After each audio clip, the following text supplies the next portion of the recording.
after the Vice President confirmed he will not remove Mr Trump from office over his alleged role in instigating the violent events. Nancy Pelosi says Donald Trump is responsible and should be removed immediately. The facts are very clear. The President called for this seditious attack. For days, he urged supporters to come to Washington for the insurrection.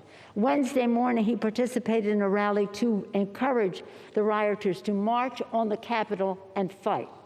And not only did he urge people to march on the Capitol and fight, he further fanned the flames, and he and his family cheered and celebrated the desecration of the Capitol. At least 4 Republicans in the US House of Representatives have said they will vote to impeach President Trump. Reports have now emerged that Republican Senate leader Mitch McConnell also favours Donald Trump's conviction. Planet America host John Barron says his support could be the clincher for removing the president from power. Major breaking news of potentially historic proportions if confirmed. Axios, the Washington DC-based political news website, which has a history of scoops and inside sources in the Trump administration, is reporting that Republican Senate leader Mitch McConnell favours the conviction of Donald Trump, which, if that conviction in the Senate came following the impeachment in the House, which is likely tomorrow, if that Senate conviction were to be rushed through somehow before the 20th of January, it would remove Donald Trump from power. And also, more importantly, for Mitch McConnell, who, like many Republicans, would like to have Donald Trump not be in a position to make a presidential comeback in 4 years, it would potentially disqualify Donald Trump from running in 2024, even if that conviction came after the 20th, when Donald Trump would no longer be president, but he would still be subject to a impeachment and conviction proceeding. Mitch McConnell's wife, Elaine Chao, the Transport Secretary, resigned over President Trump's incitement or alleged incitement of that insurrection on Capitol Hill just 1 week ago. That gave us something of a clue. There were reports in the New York Times a few hours ago that Mitch McConnell and sources close to him were saying that he favoured the impeachment process going ahead, but it left open the question of how Mitch McConnell himself, as the Republican Senate leader, would vote, and whether indeed he would allow it to come to the Senate floor before Republicans lose their majority on the 20th of January. Well, now, according to these Axios reports, if they are correct, Mitch McConnell doesn't just favour the conviction of Donald Trump, but he will be voting for it himself. That sends a very loud, clear message to Republicans that this can be their way of drawing a line under the controversial and ultimately electorally destructive for their side of politics Trump era. They need 17 Republican votes to go with the 50 Democratic votes that are likely to convict as a minimum to get the 2/3 majority in the Senate. But with Mitch McConnell now leading the way, that is looking quite likely.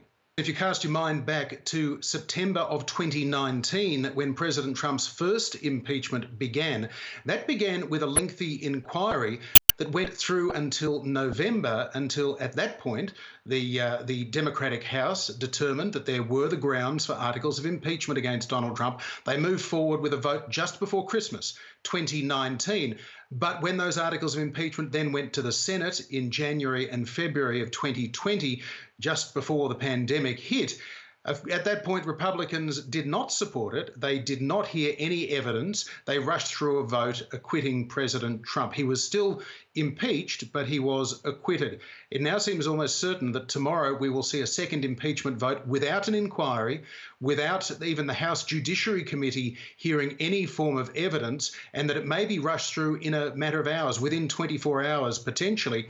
And then it will come down to whether it is heard on the floor of the Senate in the short term. And if it's not before the 20th of January, when Joe Biden and the Democrats take control of the Senate as well as the White House, it raises the question of, does Joe Biden want to begin his presidency with the impeachment and conviction of his predecessor at a time when, of course, he still has a pandemic to deal with, and more than 4,000 Americans are dying every day on what, again, today was the worst death toll of this pandemic. There's a lot for President-elect Joe Biden to do.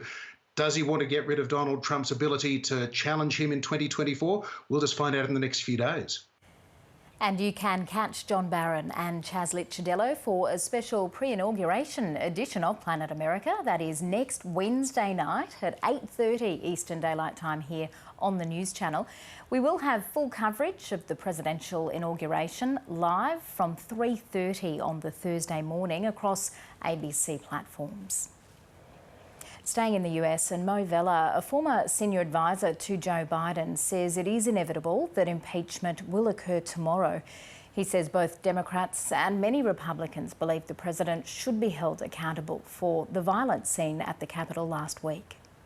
I think you're going to see many people, including myself. I think we predict that you're going to see 10 to 20 Republicans join almost all, if not all, the Democrats tomorrow. So just the Democrats alone would be enough to impeach. Of course, then it has to go over to the United States Senate, and that's where the big question mark comes in, whether conviction can occur, and if so, what would the timing be? It's absolutely very, very poignant.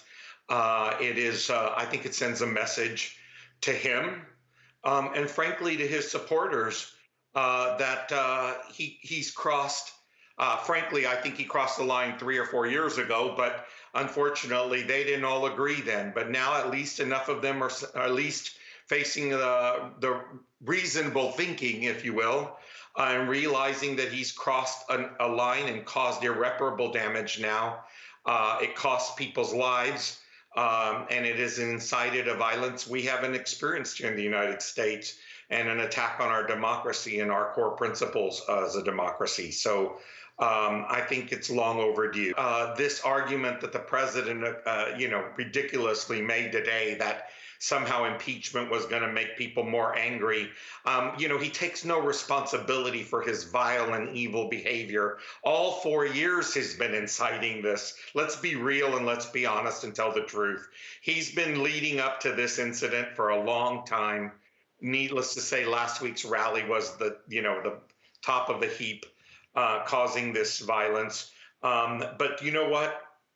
I don't know that it matters whether people are angry or not. The fact of the matter is that we're a country of law and order, and these people broke the law. They were domestic terrorists, and there have to be consequences. He and they need to be held accountable. It's really just that simple. I am hearing that there is a lot of chatter on the dark web, that there will be replication of that behavior and those types of that type of violence, or attempted type of violence. And I think that law enforcement will be much more prepared.